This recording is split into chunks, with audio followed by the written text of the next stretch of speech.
Mas eu quero abrir os seus olhos. Quando você veio à igreja, é maravilhoso você vir à igreja. Mas não acredite, se alguém alguma vez te fez acreditar que ao vir à igreja, as coisas elas aconteceriam da forma como você esperava, essa pessoa, ela enganou você. Porque não é assim que funciona. Vir à igreja é uma expressão de uma decisão interior, deveria ser. De um relacionamento que eu tenho com Deus diário. É quando eu acordo pela manhã e quando eu o busco no meu lugar secreto. Jesus disse isso. Para a gente ter um relacionamento com Jesus, a gente tem que entrar no nosso quarto em secreto, e o nosso Pai, que nos vê em secreto, nos recompensará. Toda a vida pública, ela só deve ser uma manifestação daquilo que eu vivo de maneira íntima com Jesus. A minha vida com Deus não pode se resumir a reuniões públicas. A minha vida com Deus, ela não pode se resumir a cultos. Os cultos são só uma manifestação daquilo que Deus está fazendo no meu interior. Por isso é comum as pessoas chegarem aqui e elas não conseguirem se expressar em Deus, porque não tem nada acontecendo dentro delas. Então por isso que adorar é muito difícil quando não tem nada acontecendo dentro de nós. Por isso que manifestar adoração quando nada está acontecendo no nosso interior é muito difícil. Agora, sabe por que às vezes você olha para o irmão meio extravagante, ele grita demais, ele chora demais, ele berra demais? É porque algo que você não consegue enxergar está acontecendo dentro dele. Deus está fazendo algo no interior dele, e aquilo ali é só a gratidão dele se manifestando. Aquela extravagância toda é ele sendo grato a Jesus. Só que quem não está experimentando isso acha estranho, porque por que essa pessoa está assim? É porque você não entende o quanto ela já entendeu o perdão de Deus na sua vida. Jesus fala isso, ele ensina isso quando ele vai na casa de um fariseu. Eu nem comecei a pregar, só estou introduzindo, tá? Ele vai na casa de um fariseu, e aí Jesus está comendo com esse fariseu. De repente entra uma mulher que a Bíblia nem diz o nome dela, só chama ela de uma pecadora. Então a pecadora entra lá, e ela começa a chorar. Naquela época eles se sentavam no chão com os pés para trás, mais ou menos como, é um negócio meio assim, ó.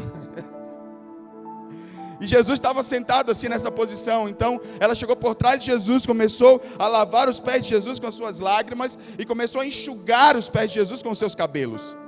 E aí o fariseu disse assim: se ele fosse realmente um Messias, um profeta, ele saberia quem é essa mulher que está tocando ele. Em outras palavras, ele disse assim: ele não é tão puro quanto ele diz, porque ele deixa uma mulher desse nível tocar nele. E aí Jesus, sabendo o pensamento dele, Jesus responde para ele assim: deixa eu contar uma historinha. Dois homens deviam um senhor. Um devia 50 denários, outro devia 500 denários. E aí, ou seja, uma quantia muito diferente de débito um do outro. E aí esse senhor resolveu perdoar os dois. Quem ama mais esse senhor? Ele perguntou. Aí o fariseu respondeu: aquele que muito foi perdoado. Aí ele: exatamente. Ela está fazendo isso porque ela sabe o quanto ela foi perdoada. E você, eu vou parafrasear aqui o que Jesus disse. E você é arrogante desse jeito porque você acha que você é bom demais. E aí Jesus começa a dizer: eu entrei aqui, você não lavou meu pé, você não me saudou com um beijo, você não fez nada, você não me honrou como deveria me honrar. Ela está o tempo todo chorando os meus pés e lavando os meus pés. Sabe quem deveria ter lavado os pés de Jesus? Era o fariseu, que estava recebendo na casa dele. Ele não fez. Então a gente vai entendendo que vida com Deus, gente, essas loucuras, essas extravagâncias que nos tornam essas pessoas extravagantes, são as experiências interiores que a gente tem com Deus. Toda vez que você vê alguém extravagante do seu lado, se escandalize não. Só ela sabe o quanto ela foi perdoada. Então não critique não. Não sei para que isso, não sei para que gritar, não sei para que ficar rodando, não critique. Só ela e Deus sabe o quanto ela foi perdoada. Ok? E a gente tratou de tudo isso na série Inabalável. Agora, hoje, como hoje é a última mensagem, eu separei, seriam 2 textos porque eu iria fazer cada uma pregação, mas como a gente não tem mais tempo, eu peguei os dois para a gente meditar sobre isso. Então, resumindo, a série Inabalável, ela vem com o objetivo de dizer para você: permaneça firme em Jesus, não se afaste de Jesus, mantenha o seu relacionamento com Jesus, custe o que custar, aprenda a permanecer em Jesus. A série nos ensinou como fazer isso, vida com Deus, palavra de Deus. A série também nos diz: trabalhe suas emoções com uma visão de fé, com uma visão de missão, com uma visão de propósito. E hoje eu quero trazer mais alguns elementos para a gente aprender como viver uma vida inabalável. Então abre sua Bíblia comigo em Mateus 7.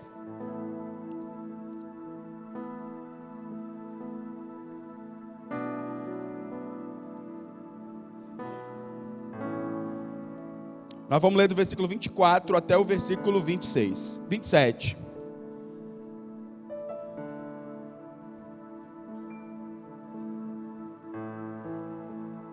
Se você for achando, dá glória a Deus.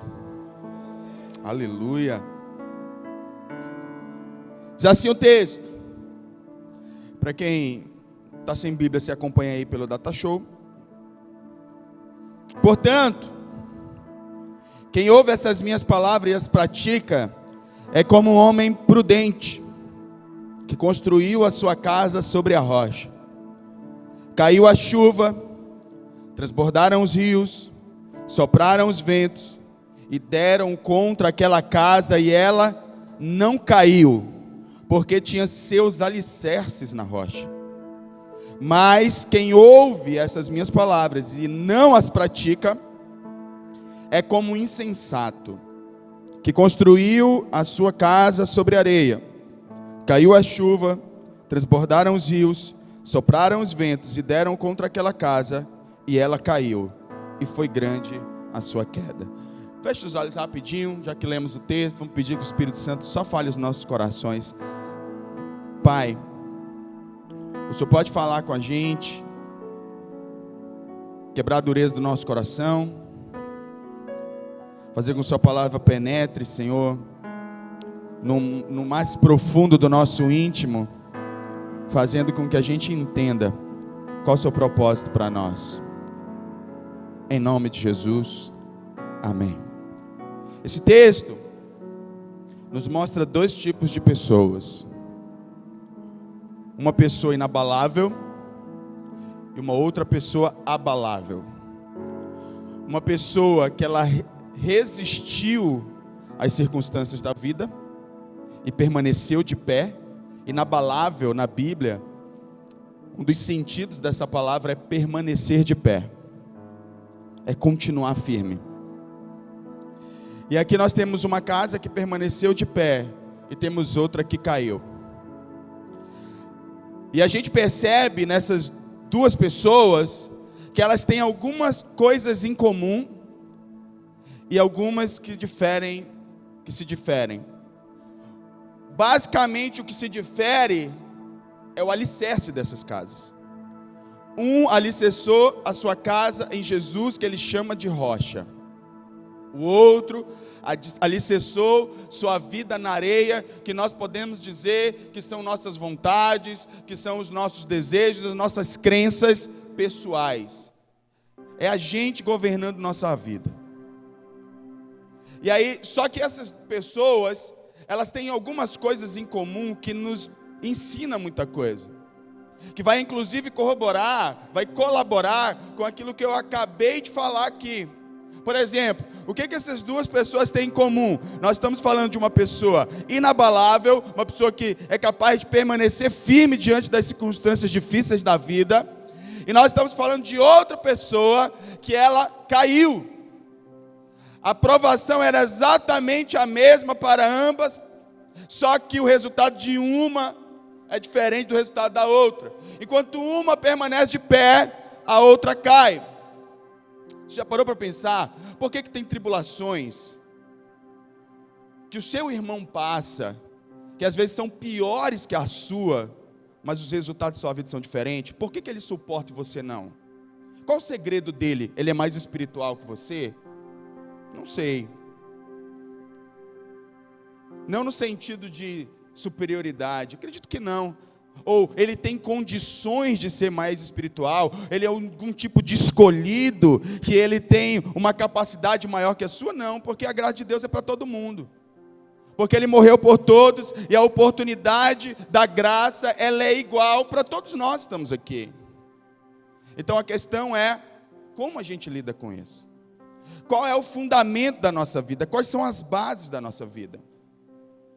Cada um tinha um fundamento, um tinha rocha, o outro tinha areia, um ficou de pé, o outro caiu. Só que presta atenção, que ambos faziam uma coisa igual.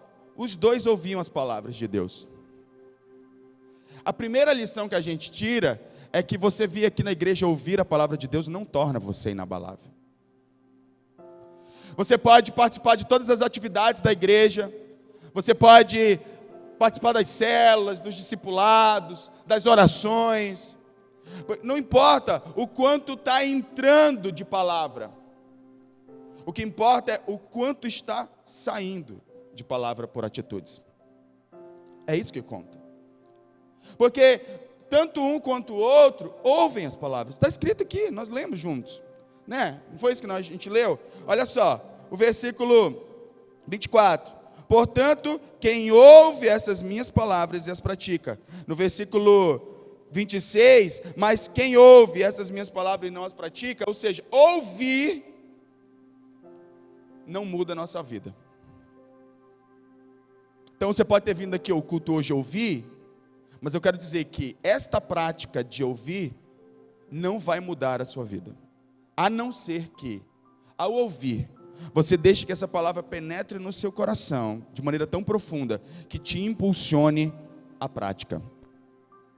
Que você tenha fé suficiente para praticar. O que é fé? Fé é você se arriscar em Deus. Eu gosto de uma frase, eu não sei exatamente quem é o autor, não é minha, que ele dizia que fé é você pisar e depois Deus coloca o chão. E isso é fé. Fé é se arriscar com Deus.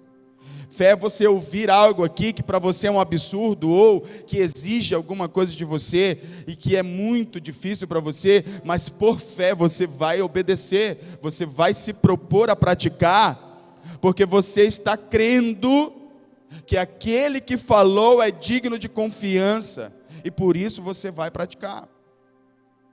Então, uma outra coisa que eles têm em comum e o que eles não têm em comum é o fundamento e a prática. Então, enquanto um ouvia apenas, o outro ouvia e colocava em prática. E aí, eles têm uma segunda coisa em comum agora, que é ambos recebem o mesmo tipo de dificuldade, de tribulação, de circunstância difícil. Ambos. E aqui não tem nada a ver com o diabo. Ele fala de circunstâncias naturais da vida. Ele está falando de uma chuva que cai, está falando do rio que transborda. A gente, infelizmente, no nosso estado, a gente sabe o que é isso. Sopraram os ventos e deram contra aquela casa. E no primeiro caso, a chuva que caiu, o rio que transbordou, o vento que soprou, no primeiro caso, não causa efeito naquela primeira casa. Na segunda causa, derruba a casa e diz que essa queda é grande, uma grande queda. Significa dizer que o que te mantém de pé é o que te fundamenta, são os teus fundamentos, a tua base. O que isso significa? Quando você vai no seu dia a dia fazendo escolhas na sua vida, qual é o fundamento para as suas escolhas? Vou usar um exemplo bem simples, bem rústico. Você tem que escolher comprar alguma coisa. Quando você decide comprar alguma coisa, qual é o fundamento da sua decisão? O seu desejo ou a vontade de Deus? Quando você sente vontade de pecar, ao decidir, o que você leva em consideração? Os seus desejos ou a vontade de Deus para a sua vida?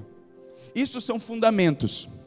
Fundamentos são aqueles valores que estão dentro de nós que vão determinar qual é o nosso próximo passo. Isso são fundamentos. Quais são os seus fundamentos? Porque entenda, à medida que você vai controlando a sua própria vida, e eu já disse aqui várias vezes, o diabo, ele não quer que você o adore. O diabo, ele quer que você controle a sua vida por você mesmo. O diabo, ele não faz questão que você compre vela, que você faça um pentagrama e você preste um culto ao Satanás. Para ele está de bom tamanho se você duvidar de Deus e escolher gerir a sua vida ao seu próprio bel prazer. Para ele está de bom tamanho. Se você controlar a sua vida, para ele está ótimo. Foi isso que ele fez com Eva. Eva estava lá olhando para o fruto. E aí ele perguntou: é verdade que Deus disse que a gente não pode comer de nenhum fruto? Aí disse: não, Deus disse que a gente pode comer de todos, só não desse.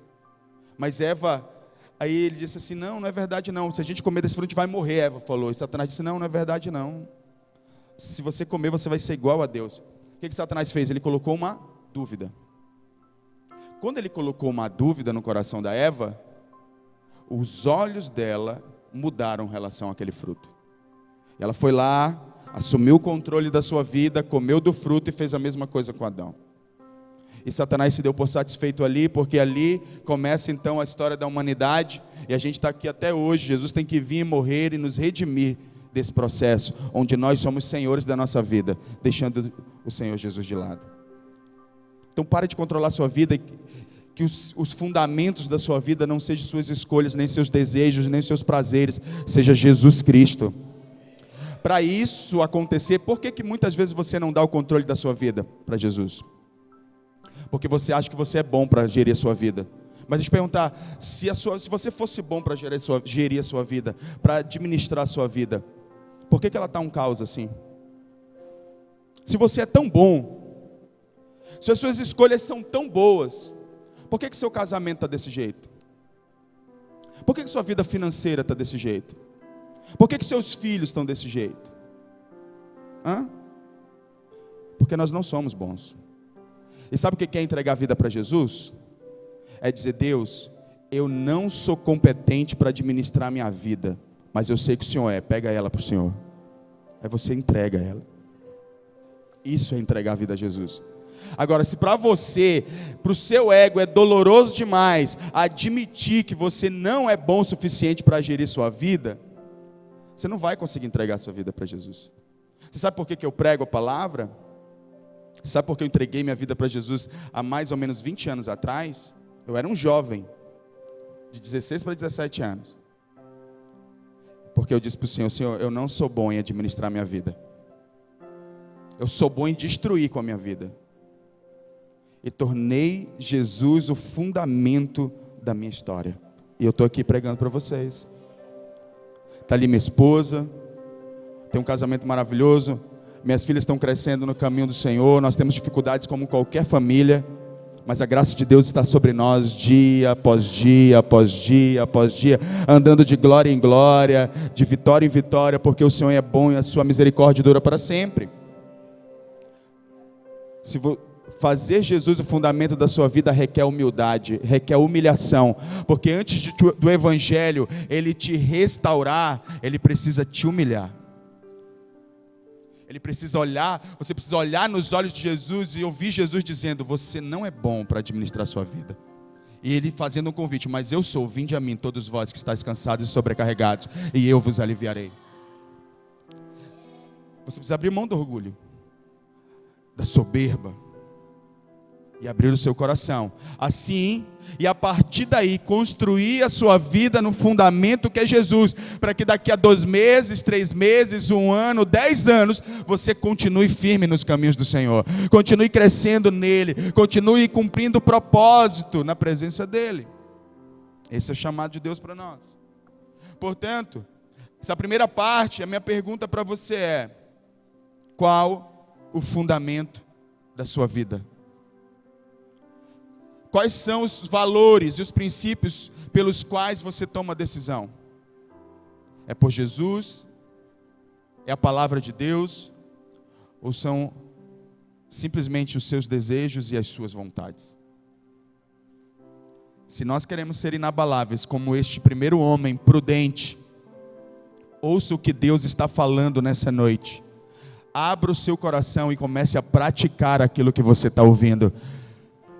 E sabe qual é a primeira prática? Se você não tem ainda entregado a sua vida a Jesus, ou você está afastado dos caminhos do Senhor, a primeira coisa que você tem que fazer hoje é se render a Ele. E dizer: eu reconheço que eu preciso de um Salvador. Eu reconheço que eu preciso de alguém melhor do que eu para gerir minha vida, para gerir meu casamento, para gerir a vida dos meus filhos, para gerir minhas finanças, para gerir a minha vida. Eu preciso de alguém melhor do que eu. Esse alguém é Jesus. O segundo ponto que eu quero compartilhar com vocês está em Efésios. Abre comigo. Efésios 6.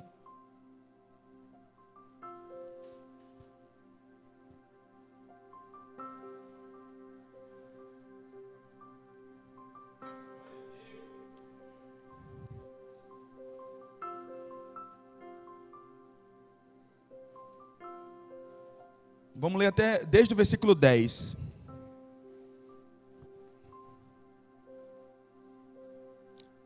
Acharam? Maravilha. Diz assim o texto: finalmente, fortaleçam-se no Senhor e no seu forte poder. Vistam toda a armadura de Deus para poderem ficar firmes contra as ciladas do diabo. Pois a nossa luta não é contra seres humanos, mas contra os poderes e autoridades, contra os dominadores deste mundo de trevas, contra as forças espirituais do mal nas regiões celestiais. Por isso, vistam toda a armadura de Deus, para que possam resistir no dia mau e permanecer inabaláveis, depois de terem feito tudo. Aleluia. Glória a Deus. Nesse texto, nós temos um entendimento poderoso para a gente aprender a ter uma vida inabalável. Primeira coisa que o texto começa, ao falar das armaduras de Deus, ele diz que a gente precisa se fortalecer no Senhor e no seu forte poder. Então a primeira verdade que a gente aprende aqui é que isso não vem de nós. Isso não nasce em nós. Isso nasce no Senhor. Por isso, eu reforço a ideia de que você precisa entregar a sua vida a Jesus.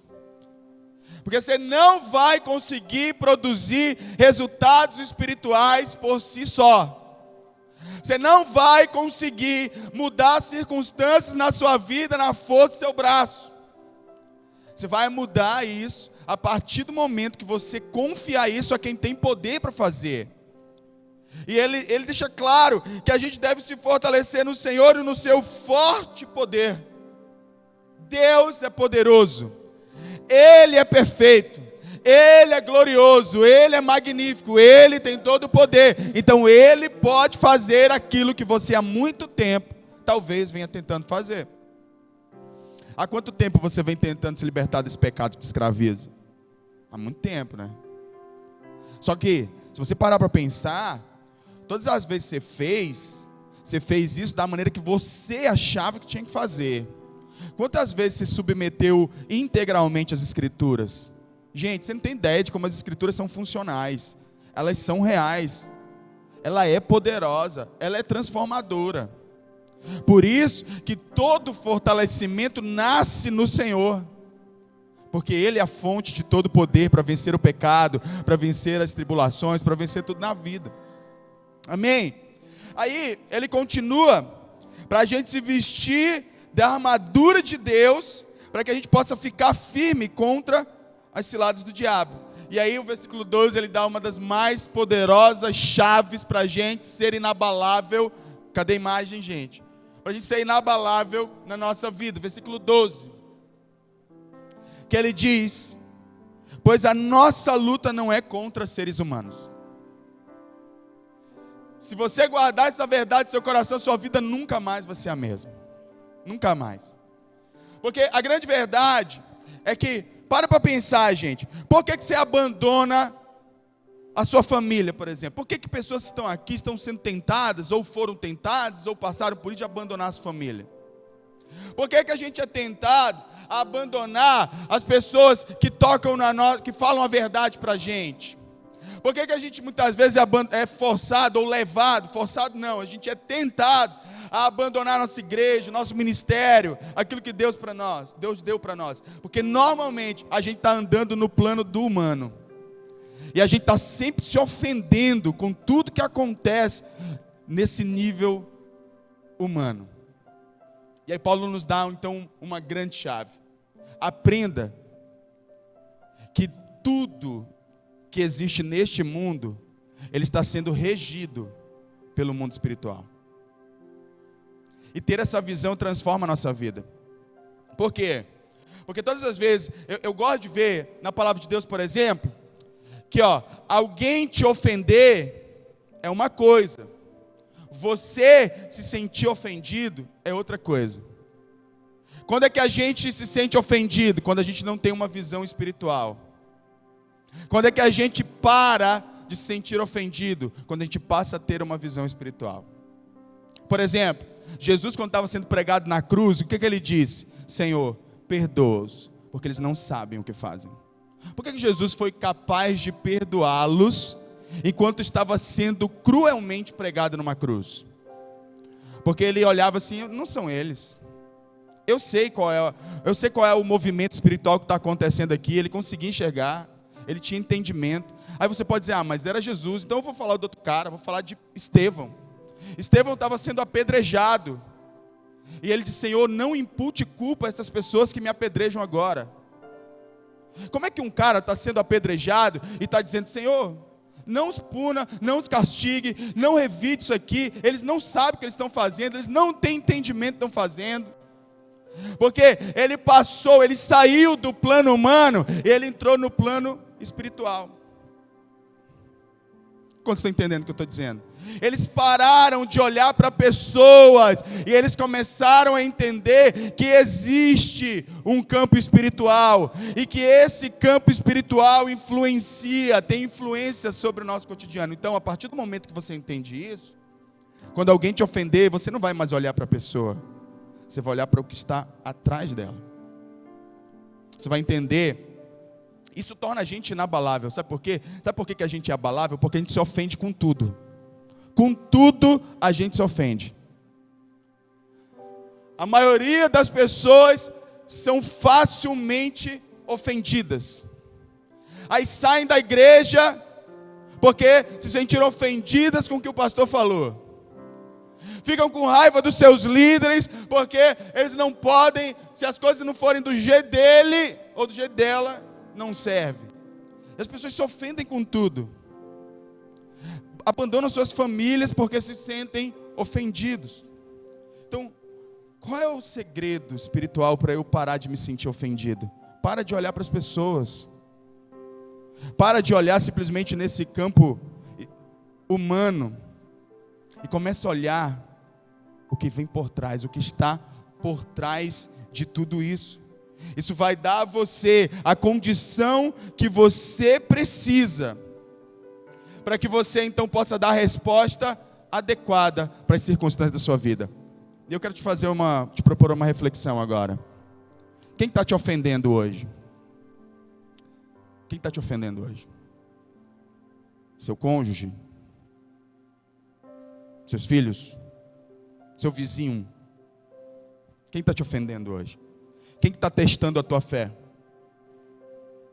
Seu líder? Por incrível que pareça, a gente se sente escandalizado. Quer ver um exemplo? João Batista. João Batista viu Jesus pela primeira vez e diz: eis o Cordeiro de Deus que tira o pecado do mundo. Passa um tempo, João Batista é preso. Quando ele é preso, ele manda os discípulos dele perguntar: ei, pergunta lá se ele é Jesus mesmo. Por que ele fez isso? Porque ele começou a se sentir ofendido por estar preso. Porque na cabeça dele, se ele é o Messias, ele devia vir aqui resolver meu problema. Sabe como é que as pessoas se ofendem com Deus? E talvez esse seja o seu problema, você está ofendido com Deus. Tem gente aqui ofendida com Deus, escandalizada com Deus, Porque se ele existisse, ele estava fazendo alguma coisa a meu favor. Porque se ele me amasse, ele estava resolvendo o meu problema. Não é isso que você acredita? E aí isso te faz ficar ofendido. A resposta de Jesus para João Batista, ela também é a resposta para nós. Quando ele foi questionado, será que ele é Deus mesmo? Será que ele é um Messias mesmo? E aí essa mensagem chegou até Jesus. Jesus disse o seguinte: avisa o João que os cegos veem, que os surdos ouvem, que os coxos andam e que o evangelho está sendo anunciado em todo o mundo. Então não importa, querido, qual o resultado pessoal da sua vida, Deus continua sendo Deus na história. Talvez o que Deus está fazendo é aquilo que eu já tenho dito, Ele está abalando a sua vida para que você possa entregar a sua vida a Ele. Ele está cortando aquilo que precisa ser cortado da sua vida. Então, pare de usar a Deus e faça o oposto. Diga: Deus, agora eu quero que o Senhor me use. E se coloque como instrumento nas mãos de Deus. Porque se você ficar buscando, aí Jesus ainda disse uma coisa. Diz uma coisa para ele também. Bem-aventurados aqueles que não acham em mim pedra de tropeço. Com isso ele estava dizendo, pedra de tropeço na Bíblia significa alguém que pela sua conduta faz o outro se escandalizar e cair.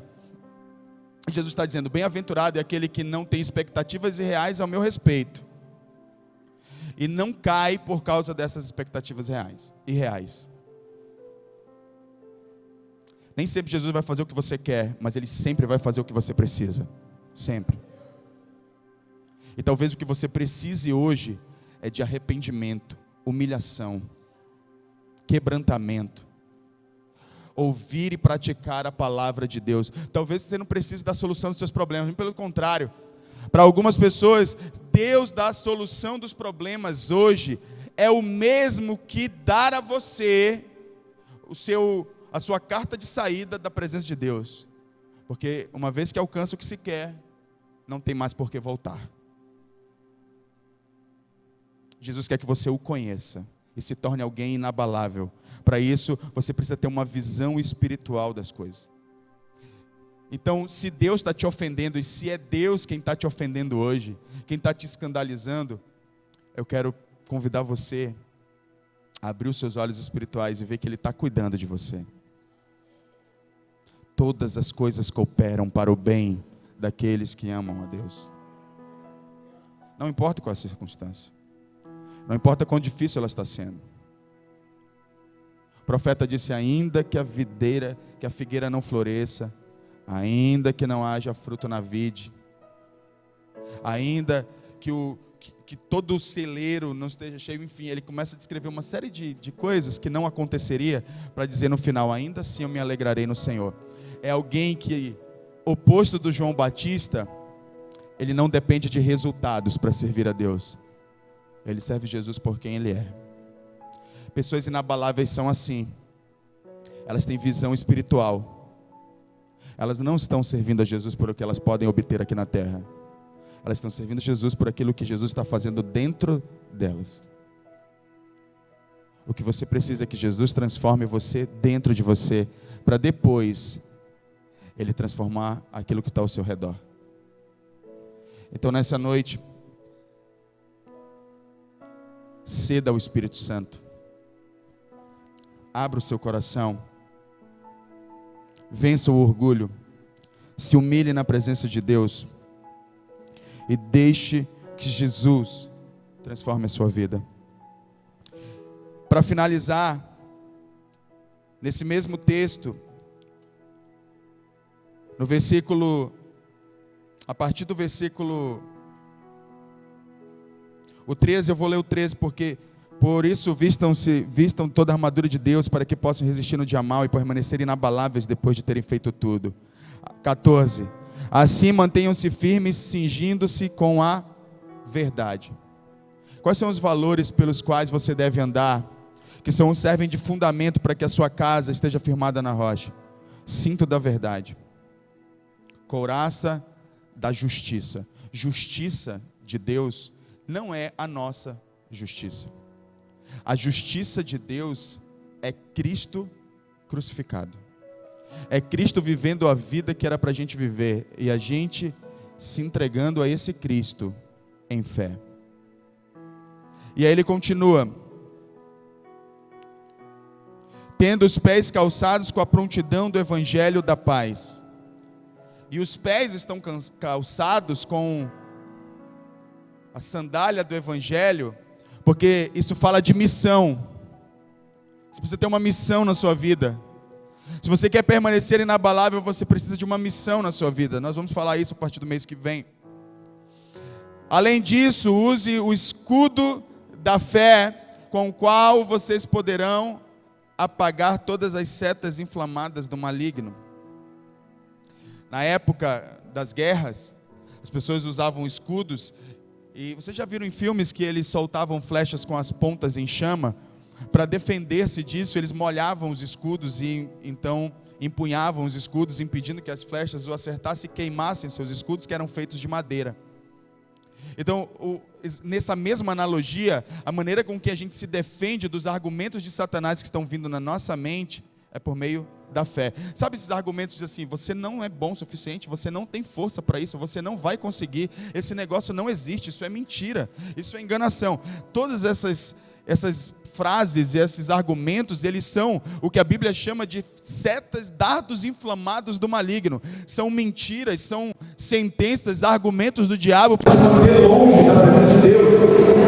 Isso só é possível vencer por meio de fé. Você precisa acreditar que tudo aquilo que Deus falou no teu coração, quando queimou aqui, ó, de repente, boa parte da mensagem pode não ter falado com você, mas em algum momento, alguma coisa simplesmente pulou no seu coração.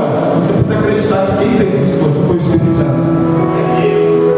Ele te trouxe aqui para ouvir isso, para transformar a sua vida. E aí você tem que se levantar em fé e dar uma resposta a Deus. E por fim, ele fala sobre o capacete da salvação. E é curioso, por que a salvação ela é um capacete? Porque ela é que protege a nossa mente, que é onde Satanás opera. Se você quer permanecer inabalável, você precisa ter um fundamento. Se você quer ser inabalável, você precisa ter um fundamento. E você precisa ter visão espiritual. Se você não tiver nenhuma dessas duas coisas, é com tristeza no meu coração que eu afirmo para você que o seu tempo vindo, participando das coisas da igreja, estão com os dias contados. E eu não falo isso com alegria, eu falo isso com tristeza. Porque como eu gostaria que você entendesse que estar nesse culto, eu disse isso no domingo passado, é como a ponta de um iceberg, porque a verdadeira vida cristã, ela acontece de segunda a sábado, quando a gente vai para a presença de Deus, quando ninguém está vendo. Quando você pega a sua Bíbliazinha, acorda pela manhã, ou de tarde, ou de noite, eu não sei que horas você ora, você vai para a varanda da sua casa, se você tiver, você vai para o seu quarto, se você tiver, você vai para o banheiro, porque você tem gente, eu conheço pessoas que vão ler a sua Bíblia no banheiro, elas sentam lá na sua cadeira, elas abrem a sua Bíblia, juntamente com seus corações, e dizem: Deus, fala comigo hoje. E com o coração sincero e aberto, como está a sua Bíblia, eles buscam a Deus. Depois disso, eles fazem uma oração sincera, falando para Deus de tudo que sentem, dos medos que têm, das angústias, dos sonhos, dos desejos também. Porque Deus não, na verdade, lá em Efésios, lá em Filipenses, Paulo diz para a gente fazer conhecida diante de Deus todas as nossas petições, que é inclusive um antídoto contra a ansiedade. Mas vida com Deus é isso. Sabe? Consegue imaginar comigo que vida cristã não é a gente estar todo arrumadinho aqui no culto, sentado, ouvindo o pastor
O difícil é fazer aquilo que ninguém está vendo, só eu e Jesus. Ele sabe se eu amo de verdade como eu quero falar com Ele. Não quando eu prego, porque pregar é fácil. Se eu treinar um pouquinho para falar em público é fácil.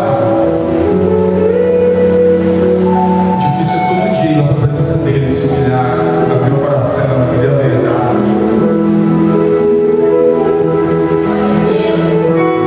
Esse tipo de vida que Jesus está chamando a gente para ter, esse tipo de vida é uma vida inabalável. Todo dia lá na presença dele, querendo Ele, querendo a presença dele, a voz dele, o abraço dele, o consolo dele. Ah, eu amo Jesus. Eu amo Jesus, cara. Eu amo Jesus. Porque nos momentos da minha vida que eu estou todo errado, Ele vem falar comigo de maneira muito doce, muito suave. Agora imagina se a minha vida ela dependesse só de vir aqui no culto e pregar. Isso aqui é fácil fazer isso aqui. Por exemplo, embora você ache que pegar o microfone, talvez para você pegar o microfone, aí ler, interpretar algumas coisas aqui, às vezes pregar, seja o máximo. O máximo. Ele está sozinho com Jesus. Eu vim falar. Isso é máximo. Isso é o máximo. Isso é verdadeiro. Isso faz a gente dar